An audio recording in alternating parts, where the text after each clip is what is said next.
Kinilala ang Kabog-Kabog Integrated School o CCIS sa Balanga, Bataan bilang top 10 finalist sa World's Best School Prizes 2026. Sila ang tanging paaralan na kumakatawan sa Pilipinas sa Environmental Action category ng kompetisyon. Nakamit ng paaralan ang tagumpay dahil sa kanilang programang Tatak Komunidad, Bayanihan para sa Gulayan ng Paaralan.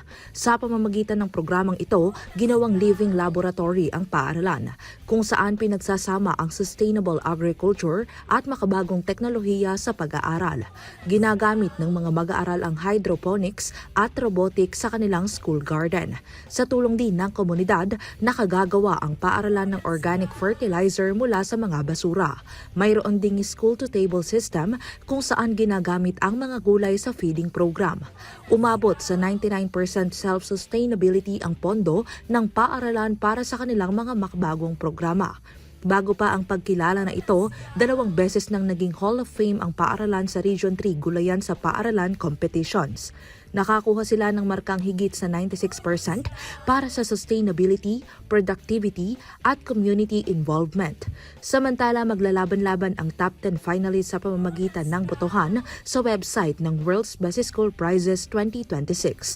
Bukas ang public voting para sa patimpalak hanggang October 29, 2026 habang ia-anunsyo naman ang mga mananalo sa November 2026.